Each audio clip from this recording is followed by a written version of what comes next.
السلام عليكم ورحمة الله وبركاته. Hope everyone is well. الحمد لله رب العالمين والصلاة والسلام على سيد المرسلين وعلى آله وصحبه أجمعين. رب اشرح لي صدري ويسر لي أمري واحلل عقدة من لساني يفقهوا قولي. سبحانك لا علم لنا إلا ما علمتنا إنك أنت العليم الحكيم. Alhamdulillah, we have completed our first module of the Seerah of our beloved Prophet Muhammad sallallahu alaihi wasallam. Today we will commence the second module, inshallah. So, in this module, brothers and sisters, we will cover the birth of our beloved Prophet sallallahu alaihi wasallam, the infancy and childhood of our beloved Prophet sallallahu alaihi wasallam, the death of his mother and grandfather, incident with Bahira the monk, Hilf al-Fudul, marriage to Khadija radiallahu anha, children with Khadija radiallahu anha, rebuilding of the Kaaba, and lastly receiving prophethood and the first revelation. So we're going to cover from the age of 1, or the age of when he was born, the minute he was born. From there all the way we will go on a beautiful journey until he was made a prophet by Allah subhanahu wa ta'ala. So we're going to cover about 40 years of his life. Now before we begin inshallah, wanted everyone, if you could mention your favorite part from the life of Prophet Ibrahim alayhi salam's story. So is there anything that you could maybe you didn't know maybe and you learned something new, or it could be something that you can how can I say, you can reflect upon, okay, or something that you learned from the story of Prophet Ibrahim that fits into your life, that you went through the same thing, or something that you really enjoyed or you loved about the story of Prophet Ibrahim. Is there anything that you can mention? Just like a quick, it'll be like a quick revision of our last module. Anyone has anything to say?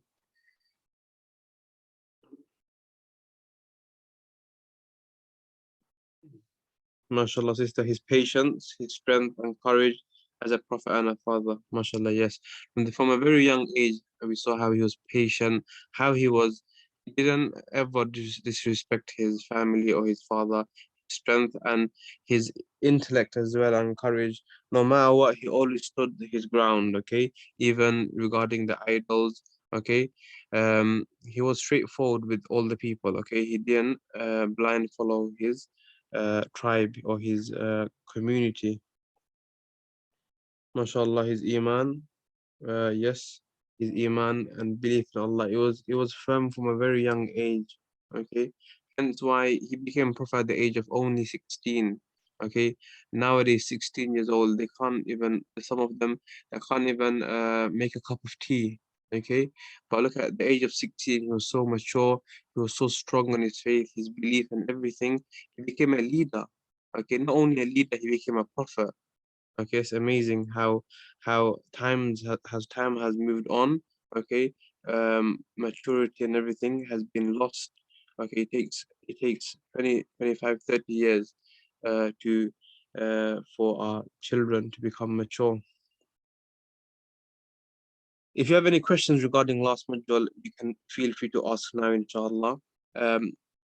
Quick recap, it was just about Prophet Ibrahim's story, how he was born in the house of an idol worshipper, how he moved on, he became a prophet, and slowly, him and his family, they made Mecca, which was a barren land, into an amazing city, a city that never sleeps. And Mecca, inshallah, the day you do go to Mecca, you'll find out that Mecca never sleeps. Okay, everyone sleeps in Mecca, but the city never sleeps. Why? Because the last time I was there, the shops are open 24/7. Shops don't have a shutter. You know how we have shutters in a shop, or we have like a gate and close the shop. Makkah shop, they don't have a shutter. They have people working in the morning. They go home, and another batch of people come and they work. Every shop is open 24/7. Only Salah time, the shop closes. And at Salah time, the workers will pray. Everyone will go for prayer, so no one will end up stealing. Okay, the shops don't need shutters right now, but before, what was Mecca? Mecca was a land where there was nothing there. It was a barren land. And inshallah, moving on to our first slide, inshallah, is the Prophet ﷺ was born in Rabi'ul Awwal. So I do advise everyone to start making notes, inshallah. So this is exactly where we begin the actual seerah of our beloved Prophet ﷺ from his birth, inshallah. So he was born in Rabi'ul Awwal on a Monday. So Rabi'ul Awwal is one of the Islamic months. Okay, we just went past Rabi'ul Awwal. So the last Islamic month it was Rabi'ul Awwal. Okay, it starts off as Muharram, Safar, Rabi'ul Awwal, Rabi'ul Thani. So it's the third Islamic month in the Islamic calendar. Everyone knows the month Ramadan. Okay, Rabi'ul Awwal is a very famous month as well. It's the month the Prophet ﷺ was born in. He was born on a Monday, approximately 2 months after the incident of the elephants. Remember, we spoke about the story of the elephants. Approximately 2 months after that, about 55 days, some people say, the Prophet ﷺ was born. And he was first suckled by Aaminah, his mother. Okay, so the first person to give him breast milk was his mother, Aaminah, and then by a woman called 𝕂𝕦𝕐𝕑. She was the slave of Abu Lahab. Now, it's amazing that Allah is very just and Allah is so fair. The reason I mentioned this is Abu Lahab right now he is in Jahannam. Every Mondays, did you know that Allah gives Abu Lahab some sort of comfort? Allah gives him some water in Jahannam on Mondays. You might think, why on Mondays? Because on that day, on Monday, he freed his slave. He freed his slave 𝕂𝕦𝕐𝕑 because he was very happy that he had a nephew. He was very happy that Muhammad was born, Muhammad Sallallahu Alaihi Wasallam. Obviously, later on, when Prophet ﷺ became a prophet, he didn't like his nephew. He went against Islam. He wanted to wage war against his nephew. But at the time of birth, he didn't know what his nephew would become. At that time, due to happiness, he freed his slave, 𝕂𝕦𝕐𝕑. She also breastfed Muhammad Sallallahu Alaihi Wasallam. And because of that, Allah loved this action so much, Allah gives him some sort of comfort on every Monday in Jahannam. Some bit of water, okay, a bit of comfort. Amazing, right? How just Allah is. So the person was born at night. There was no blood on his body. Okay, he looked at the sky. There was no pain for Aaminah. Normally, when mothers when they give birth, obviously the labor, the 9 months of carrying a baby and the labor and everything, they feel sick. It's really obviously men can't obviously experience the pain, but this pain women go through, okay, is a pain that is unbearable for some. Okay, different people have different experience. Some people have it slightly easier than others, but everyone has a painful experience. Okay, but for Aaminah it was the opposite. For Aaminah it was very easy. Okay, she didn't feel sick. She didn't feel like vomiting. No pain, no blood, nothing. It was a very easy birth because she was giving birth to who? Muhammad sallallahu alaihi wasallam, the best of all creations. Now, the Arabs, they had a tradition. Okay, the Arabs, they had a tradition that they would send the children away to the desert. Does anyone know why they would do that? Why would Arabs send the children away to the desert or to the nearby, say, desert areas? Why would they do that? Okay, what was the reason they would do that? Anyone know why? Make them physically strong, mashallah. Sister Sarah, very good. Any other points, brothers, sisters? Okay. Why would they send them away to neighboring desert areas? Okay. Why wouldn't they keep them in Makkah and stuff like that? There are many reasons, as you can see on the last bullet point. For example, mothers can rest, the first one. Okay, this is not obviously a very big one, but mothers can rest. Obviously, the mother had a painful labor. The mother had obviously carried the baby for 9 months and stuff like that. So mothers can rest. Another one is less pollution in the desert. Okay, better health because there's a lot of sunlight. Food is more clean. Okay, there's not pollution and stuff like that. Pure Arabic. Okay, the Arabic they spoke in the desert was the pure Arabic language. Was what was happening in Mecca because people would come for Umrah and Hajj. People would come from all over the Arab world, from Morocco to Egypt, okay, Turkey, and people would speak different dialects of Arabic. So the children that were growing up in Mecca, they would be exposed to different dialects of Arabic, okay, different ways of Arabic speaking. So they would pick up the slang Arabic, or they would pick up this type of Arabic, or the Moroccan type of Arabic. Do you understand? So the desert had only one way, the actual natural and the pure Arabic. And also, as people would come for Umrah and Hajj, they would come with, obviously, people would come from different countries, they would come with different illnesses. And because children's immune system is very weak, okay, that's why Makkah was a place where there would be a lot of illnesses. Because people would come with from different countries, from different parts of the world, from all four corners of the world. They would bring illnesses with them, and they would bring some diseases with them, and children would be affected. Hence why um, the mothers of Mecca or in Arabia, in Saudi Arabia, they would send their children away, especially those from Mecca. Any questions on this slide, or we're okay to move on?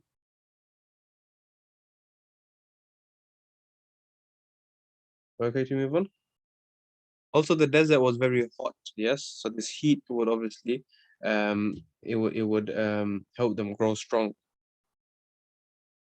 Another thing was, the Prophet Islam, he also said as well that I am eloquent because I was brought up in the tribe of Banu Sa'ad. Because Banu Sa'ad they took him to the desert and they brought him up.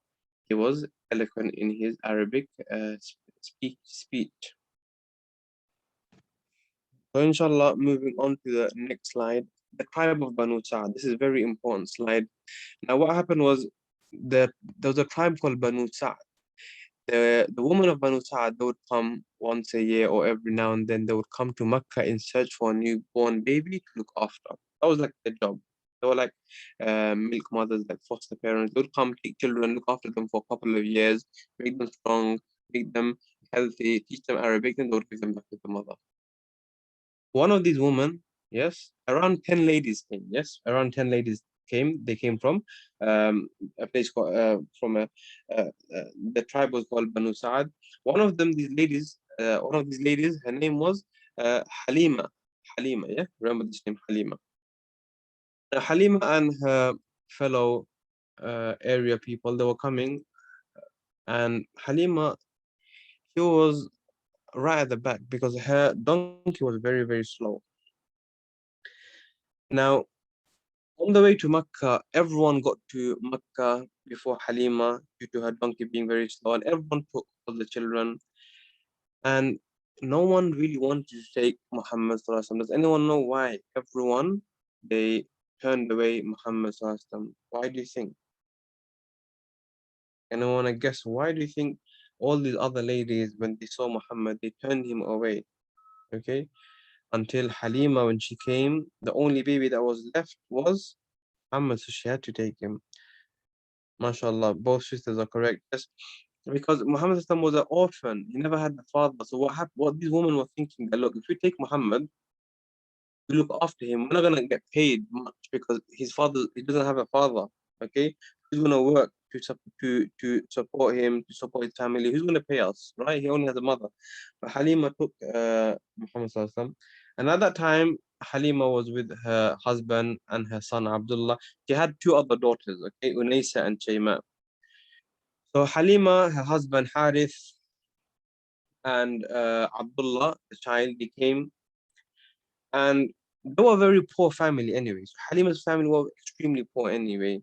So they took Muhammad Sallallahu Alaihi Wasallam, and as soon as they took Muhammad Sallallahu Alaihi Wasallam, they felt that they had accepted a very amazing and not a normal baby. It was like a miracle for them because the donkey became very fast.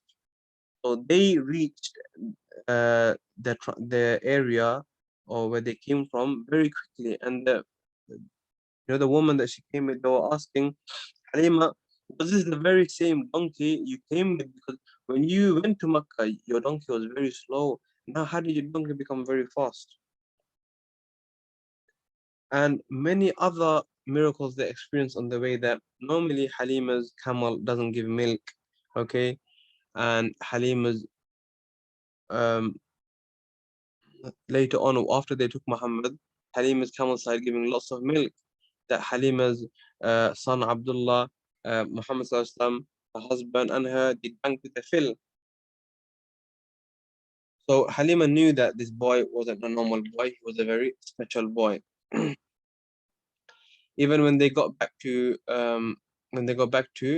Halima's area, they saw that Halima's crops were growing very fast. Yes, Halima's crops were growing very fast. Halima's animals were giving milk, but the others, okay, her neighbors, their crops weren't growing much. Their animals weren't giving much milk.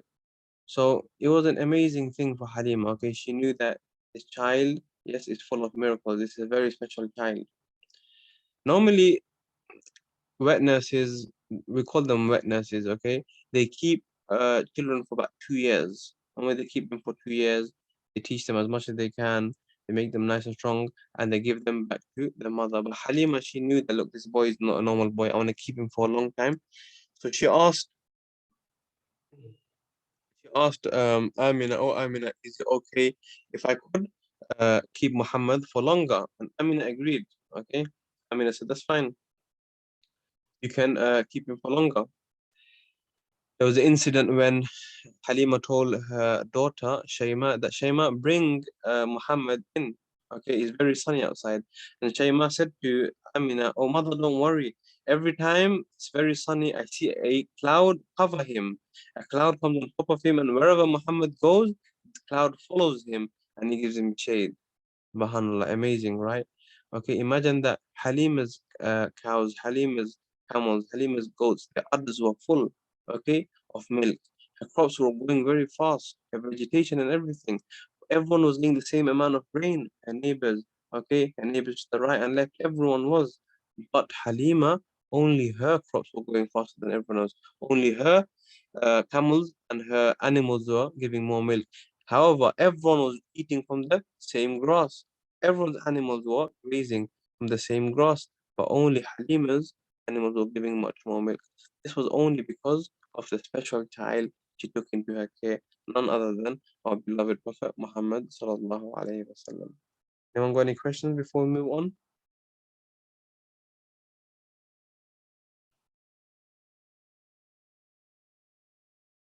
Have any questions regarding what we've covered? Please do ask, inshallah. So we just covered about how Halima radiallahu anha, she took Muhammad under her care, and also she experienced many miracles. Okay, this was all due to Prophet Muhammad. Now moving on to our next slide was the opening of the chest. Okay, so at the age of roughly 3, 4, whilst the Prophet was playing, okay, he was playing with other children. He was playing with his brother, not his real brother, but Halima's son, Abdullah. They were playing. Around 2 to 3 angels wearing white clothes, they arrived. They took Muhammad and they opened his chest and they took his heart out. And they washed it with Zamzam water and they put it back in. Now these angels, they were Angel Jibril, Angel Mikael, and Angel Israfil, the 3 main angels other than the angel of death. So these 3, they came, they took the Prophet to a mountain, they split his chest, and they washed his heart, and they put it back in. Obviously, the Prophet, he doesn't know what's going on. Okay, so they comforted him. Okay, Jibril, they hugged him, and they told him, don't worry, you will understand why Allah done this to you. Okay, they all did the same. Like they said, don't worry, very soon you'll understand why Allah did this to you. Now, what happened was the children around, they got very scared. Okay, and they ran to Halima and they told Halima, look, Halima, someone is killing Muhammad. Someone has cut Muhammad up. Halima immediately got scared. Okay, because she grew a very close bond and she was very attached to Muhammad. Okay, because of Muhammad, her life went from having nothing to having something. Her life went from unhappiness to happiness, okay, from adversity to prosperity. She was happy in life, all due to Prophet Muhammad. In this couple of years, her life just changed, okay. So she was very shocked. She went and she found him to be very pale. He was lying down. She got scared. Now, the reason why this happened, does anyone know why Allah made the angels watch his heart? There's a reason why Allah made the angels watch his heart. Does anyone know why? It's mentioned in Surah Al-Shirah. In Alam Nashrah Laka Sadrak, Allah says that Allah speaks about the splitting of the chest. Okay? In Arabic is known as Shaq al-Sadr. Okay? The reason why Allah made the angels do that, does anyone know? Good guess, sister, to make them physically strong, very close. Anyone else want to give a the reason why Allah did that was, you know, every human being, when we are born, yes, there's a shaitan, there's a influence of shaitan that sticks with us. Yes, there will be a shaitan, a qareen. Can you see on the board? Okay, on the screen it says qareen. Qareen is like a partner. There's a partner, there's a evil devil that accompanies us through our life, and it gives us bad thoughts and evil intentions that to do this, do that. Okay, it will try to take us away from the straight path. So it's like a black dot, you can say. Allah subhanahu wa ta'ala made the angels watch the person's heart. So Allah wanted him to be free of this. Okay. However, we are in this test of the shaitan. So shaitan will always, no matter how old we are, no matter how young we are, it will try to influence us through our daily lives. Okay. We want to do something good. The shaitan will come and say, this thought will come to head that you can do it later. The day is 24 hours long. You can do it later. You want to read Quran? Just do it after a bit. Okay. Don't worry about now. And then the day will go. You want to do something good? I'll do it later.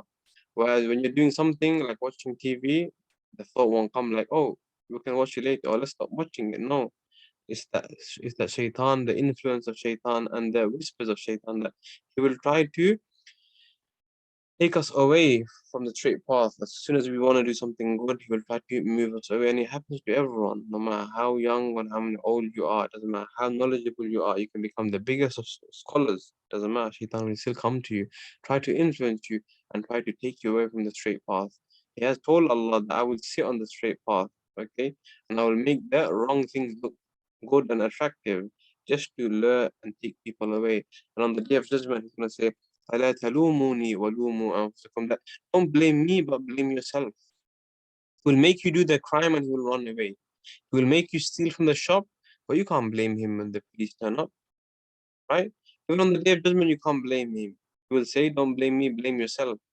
I just gave you a thought. I gave you an intention. You did the action. So as soon as an evil intention comes to our head, what should we do? We should delete it immediately. Because if this evil intention stays in our head, this intention will make us do an action. And this action will then soon become a habit. And we'll get addicted to doing this wrong action. So as soon as Shaitan gives us the evil intention, just stop it, move it away, and delete it from your head. And always remember that the action I'm doing now, Allah's watching. Okay? Others might not be watching. My mom, my dad, my wife, my husband, my brothers, sisters might not be watching me doing this action, right? But Allah's watching. And imagine this is the last action you are doing on this earth. Okay? Imagine someone, the last action they're doing on this earth is stealing from someone and they pass away. Would you want action to be your last action? Or would you want your last action to be something like praying salah, reading Quran, helping someone?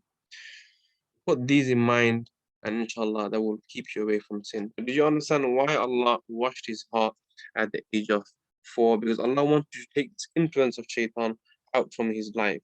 We all, unfortunately, are stuck with the shaitan. The shaitan will be our partner throughout our life, and it will keep putting whispers into our head, into our minds. Okay, as Allah says in Surah Nas, من شر الوسواس الخناس. Waswas is the whispers of shaitan. Shaitan will always try to take you away from good actions and try to make you do evil things. Okay, it happens to everyone. And it happens through our life all the way until we leave this temporary world and we are buried. Now, the splitting of the chest, it happened 4 times in our Prophet's life. Okay, 4 times in our Prophet's life. Does anyone know when else it happened in our Prophet's life? So this was the first time it happened when the Prophet was 4 years old. It happened another 3 more times. Very good, mashallah, at the time of Mi'raj. Anyone else know? Okay, we'll go over it, inshallah. So this happened approximately 4 times in the Prophet's life. The first time, like we mentioned now, when he was a child. Okay, Allah, the reason Allah did it when he was a child is so Allah can take the influence of shaitan away. Okay, for us, like I said, unfortunately, we are with the shaitan all day. Okay, at times, many times, okay, the shaitan will come and try to influence us throughout the day. Okay, as soon as we want to do something good, we want to do good things, but we can't. Why do you think in Ramadan everyone is doing good actions? Because the shaitans are locked up. In the month of Ramadan, the shaitans are chained. You see everyone going to the masjid, everyone's fasting, everyone has a everyone is wearing the Islamic dressing, everyone is reciting Quran. Okay, every shop you go to, they put Quran on. Everyone driving, they listen to Quran. But as soon as Ramadan is over and the day of Eid, what happens? It's all gone out. Everyone back to listen to music. Masjids are empty and everything. Why? As soon as Shaitan comes out, his influence is very strong, and back everyone, he puts everyone back. Most people, he puts them back to the old habits. So when Shaitan is locked up, you see everyone is good. So we were born good. Okay, no one is evil. The people that become bad and evil is all because of the influence of shaitan. So as soon as shaitan gives us an evil thought, we need to delete this thought of our head, or shaitan will overpower us and he will lead us into Jahannam, the abode where he will be going to as well. When he disrespected Allah, he never listened to Allah's command. Allah threw him out of Allah threw him out, and Allah was going to destroy him, but he asked Allah for some time. And he said to Allah that I will lead everyone astray. And Allah said, you and those who follow you will be the fuel of the fire of Jahannam. So it also happened, the second time it happened was at the age of 10, and the third time it happened was just before prophethood. Okay, and the fourth time it happened was in the night journey. We're going to come to that. The night journey happened when the Prophet was about 50 years old. So once at the age of 4, once at the age of 10, once at the age of 40, and once at the age of around 50. So the splitting of the chest, it happened to the Prophet 4 times in his life. Once at the age of 4, okay, once at the age of 10, once at the age of 40, and lastly at the age of 50. Before we move on, has anyone got any questions? Anything that you didn't understand? Okay, feel free to ask, inshallah.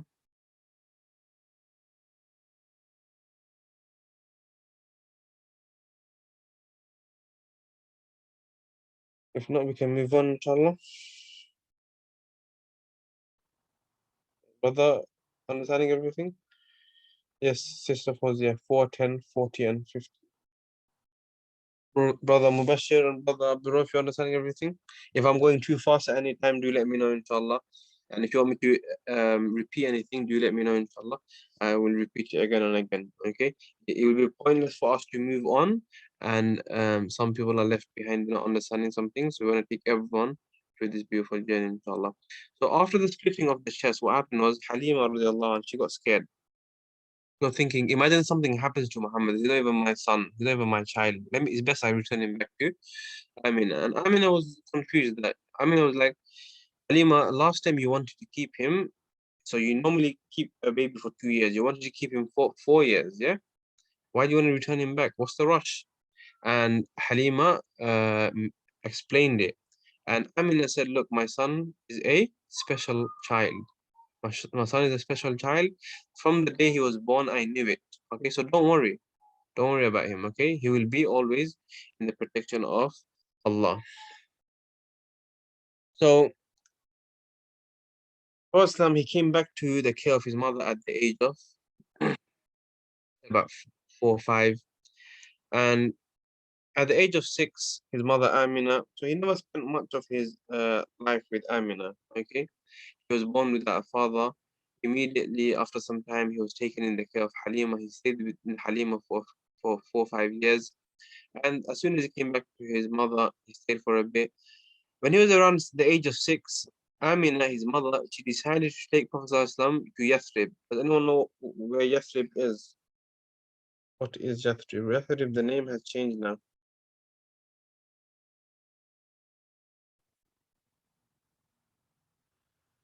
Does anyone know what Yathrib is? MashaAllah, yes, Yathrib is Medina. So Aaminah took Prophet Muhammad ﷺ to Aaminah to see his father's grave and to meet his father's relatives and everything. And with them went Aaminah's slave girl. Her name was 𝕂𝕒𝕜𝕜. She's also known as Baraka as well. So three of them, they decided to go. So remember, the Prophet is around 6 now. Aaminah, Baraka, also known as 𝕂𝕒𝕜𝕜, traveling to Medina. And the purpose was they're going to go there, spend some time there, have some fresh air, enjoy the time, meet his father's family, and also visit the Prophet ﷺ's father, Abdullah's grave. And Aaminah, okay, she fell ill on the way back, and she passed away in the middle of the journey at a place called Abwa. Imagine that the Prophet ﷺ is only 6 years old, he has no mother, he has no father. Only 6 years old. So Baraka, 𝕂𝕒𝕜𝕜, she brought him back.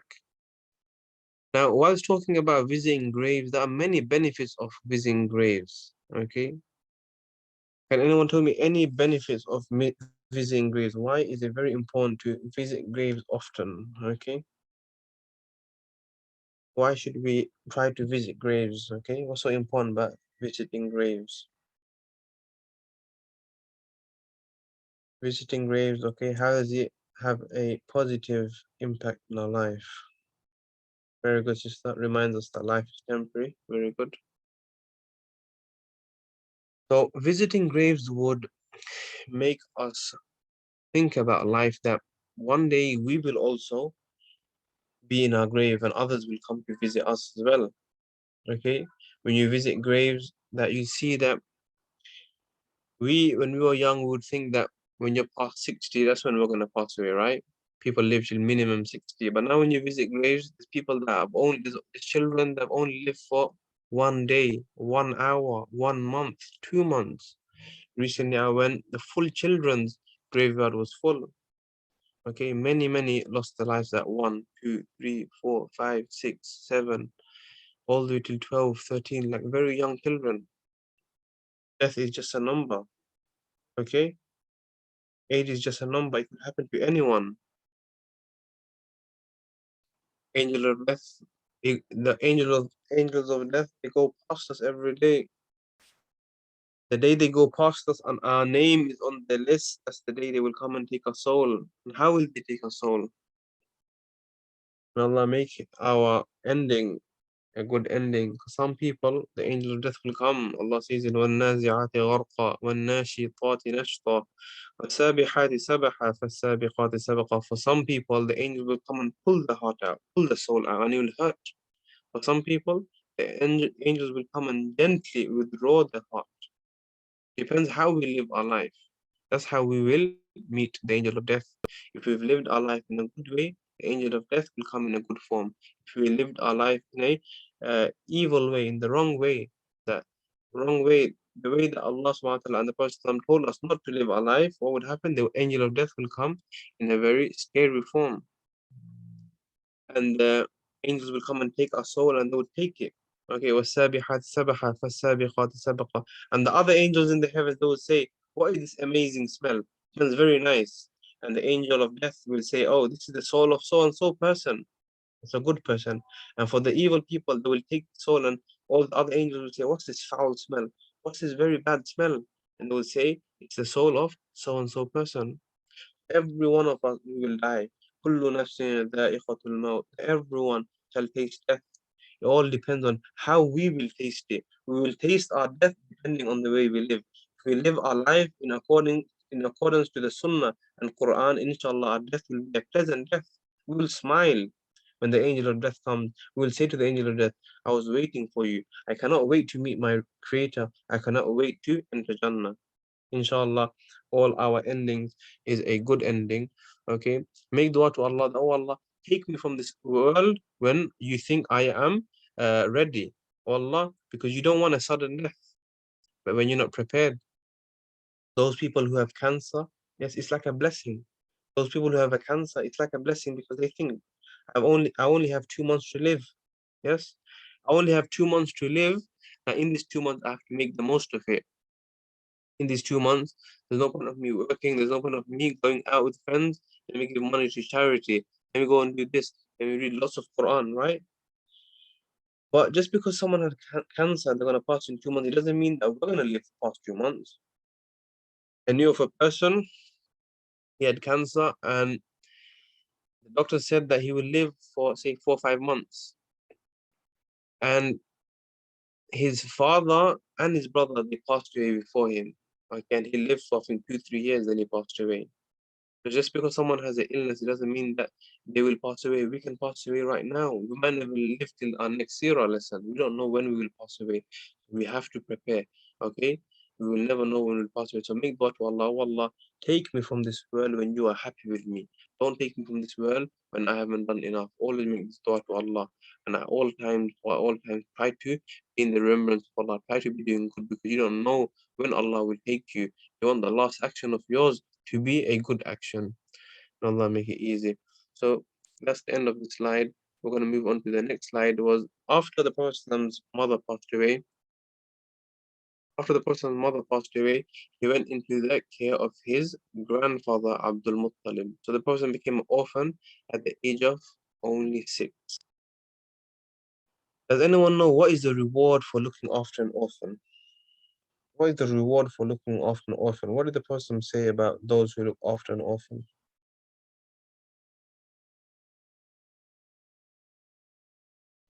The reward for looking after an orphan, does anyone know?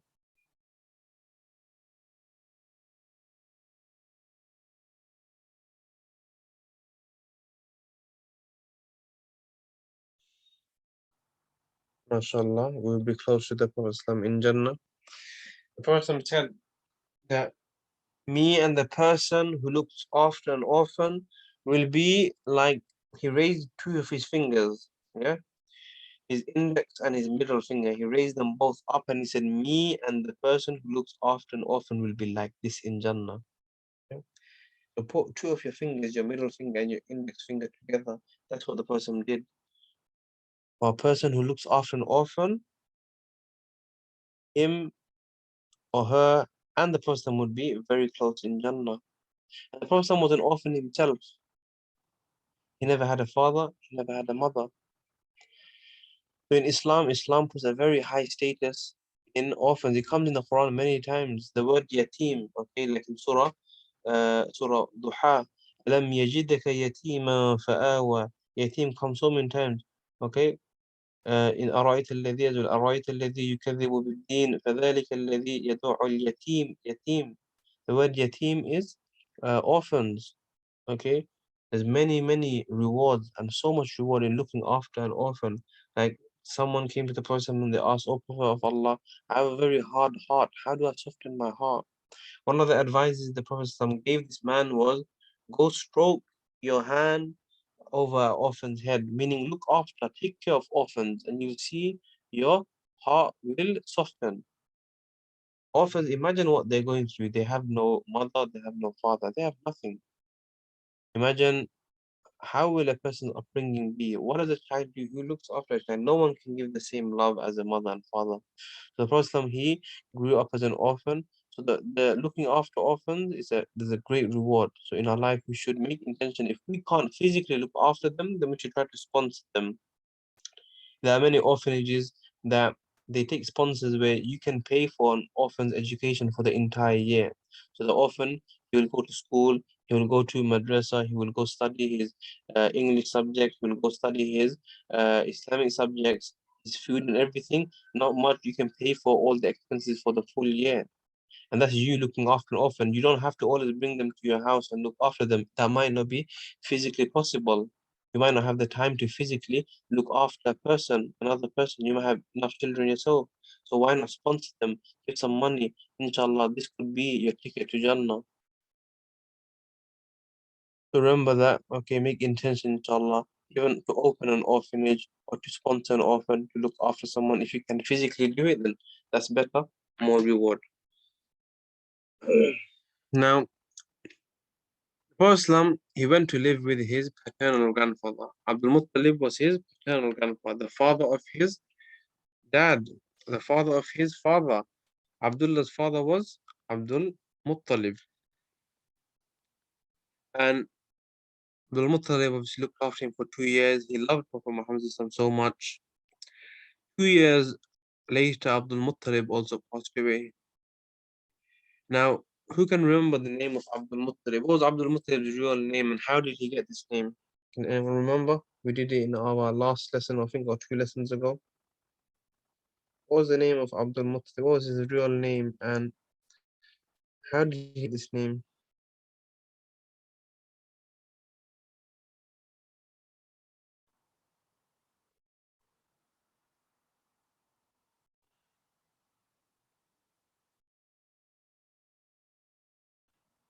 How did Abdul Muttalib get this name? Anyone?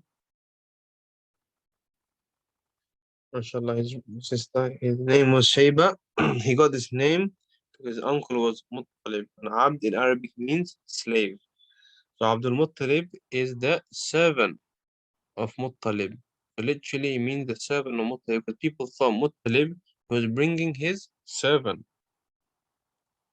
slave. They didn't know that this was his nephew.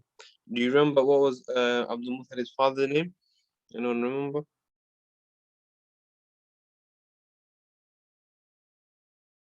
What was Muttalib's father's name?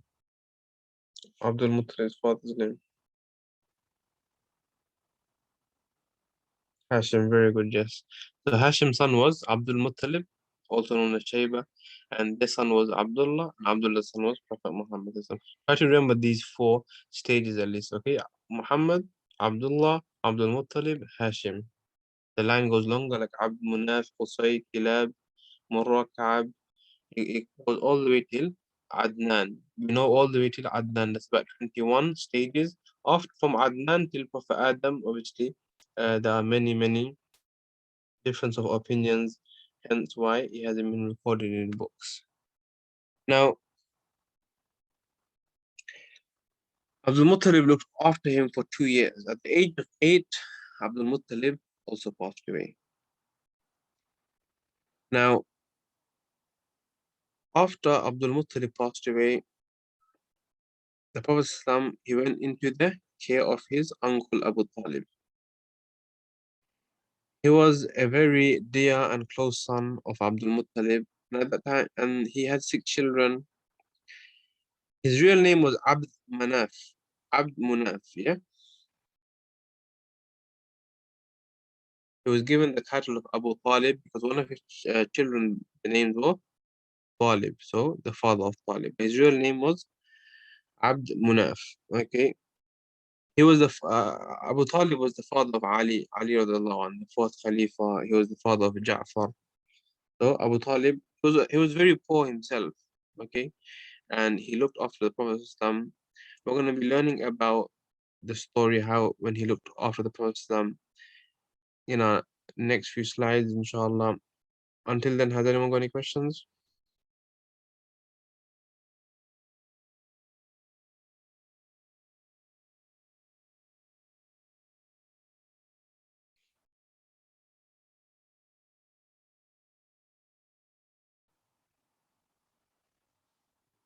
Fine, inshallah. So, quick summary of the lesson.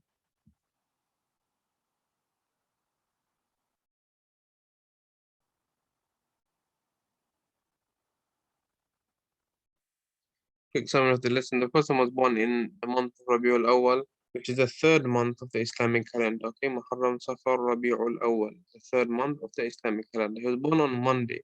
Does anyone remember what time of the day he was born? Was it morning, evening, afternoon? What time was he born?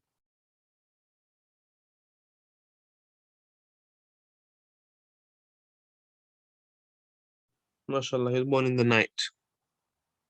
Approximately 2 months, about 55 days after, 55 days after the incident of the elephants, okay?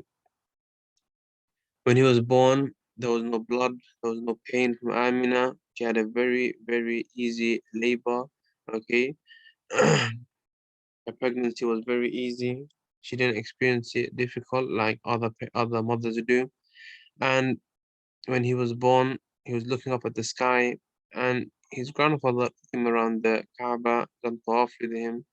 And Amina, she named him Muhammad because in her dream, an angel came and said, "Name your son Muhammad."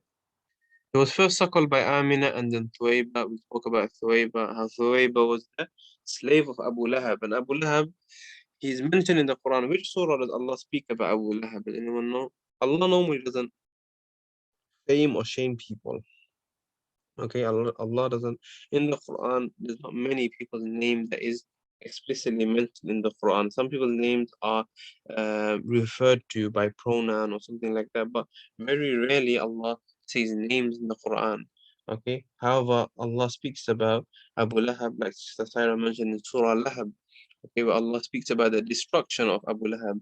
I'll send a link on the group. We did a tafsir course where we spoke about Surah Lahab. So Allah speaks about Abu Lahab in Surah Lahab, where Allah curses him. Allah speaks about the destruction of Abu Lahab, that may he be destroyed.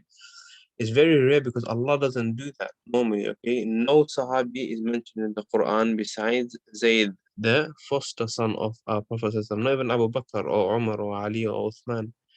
They might be referred to by pronoun, but no one is explicitly mentioned. Very, very rare that names are mentioned in the Quran. It's just one of these um, conditions of the Quran, okay, that it doesn't fame or shame anyone.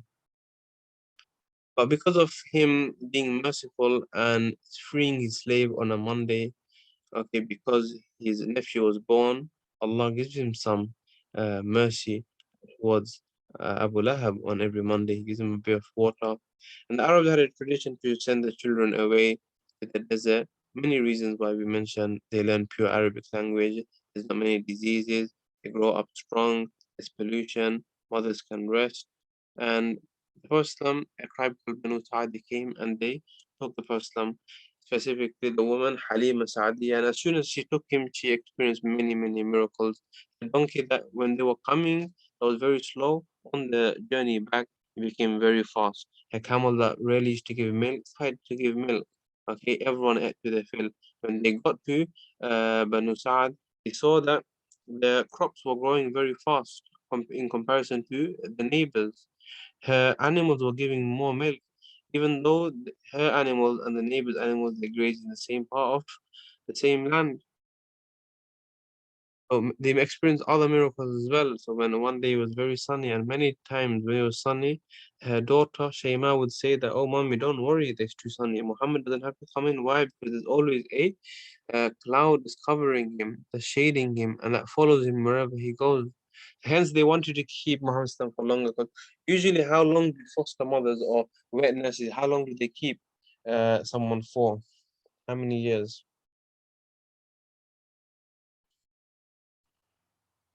Usually, how long do wet nurses keep people for? Close, sister? Not to be very close. How many years do they keep children for normally? 2 years, yeah? حولين كاملين. They normally keep children for 2 years.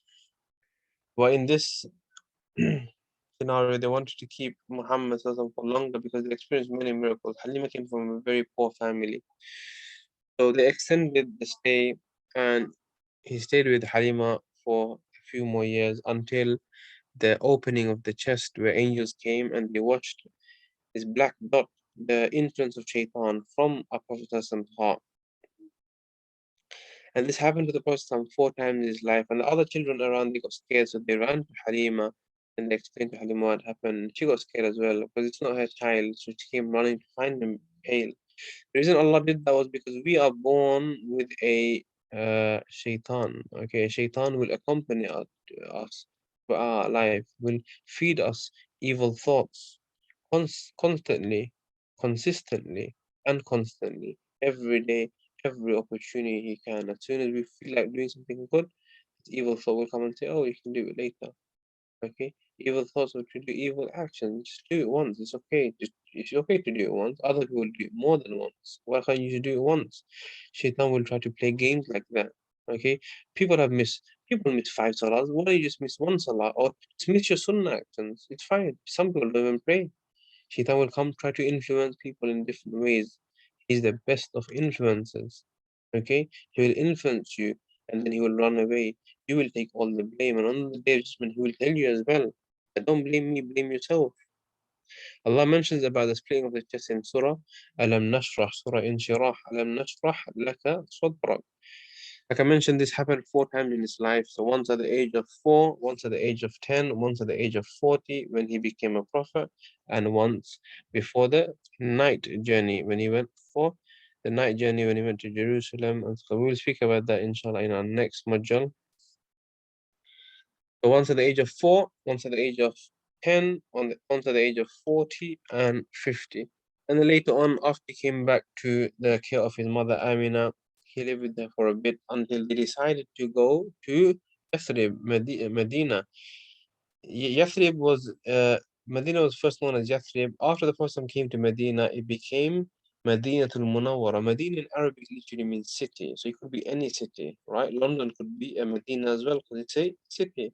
But Madinatul Munawwara, the enlightened city, because the city was dead. There was no life in this city. When the Prophet walked into the city, that's when it became illuminated. It became Madinatul Munawwara, the enlightened city. It became enlightened out of the due to the Prophet entering Medina. And at the age of 6, his mother passed away. Okay, on the way back from Medina, a place called Abwa, she passed away. So the Prophet became an orphan at the age of 6. And we learn about the benefits of visiting graves. It just teaches us that this life is temporary. Today it was your friend, today it was your cousin, tomorrow it could be you. Our shroud could be in the shop right now. Our grave could be just dug up right now. Who knows? It could be being dug up now, and we will be going 6 foot in. We don't know. Okay, so prepare, because the only thing we will take with us on the day we pass away is our good deeds and our bad deeds. Nothing else. Not our cars, not our family, not our money, nothing. Not our phone, nothing. Just our deeds, good or bad. Prepare, inshallah. Always remember that try to do as many good actions you can. Try to use your time up because we don't know when our final moment would be. And make dua to Allah, Allah, make my death a good death and take me from this earth when you are pleased with me and you are happy with me and I am ready to leave this world. So after his mother passed away, he went into the care of his grandfather Abdul Muttalib, and Abdul Muttalib looked after him for 2 years until the person became 8 years old. That's when Abdul Muttalib also passed away, and he gave him into the care of his son, one of his favorite sons, Abu Talib. Does anyone remember the name of Abu Talib? What's the real name?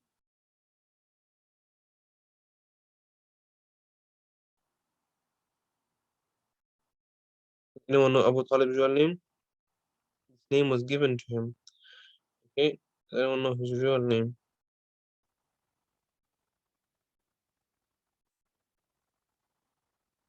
His real name was Abd Munaf. Okay, so Abd Munaf was his real name. This name was given to him. He was the brother of Abdullah. Okay, he was his paternal uncle as well. And Abu Talib looked after him. Abu Talib was with him for about 42 years. Abu Talib passed away when the person became about 50 years old. So about 42 years, he had his uncle Abu Talib.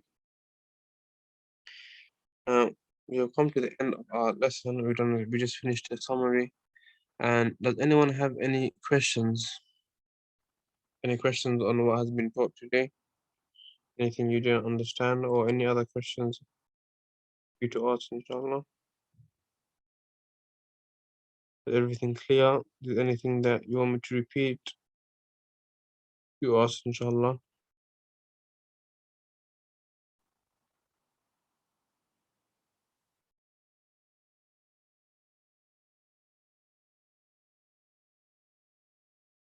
Rest of the participants, everything was okay?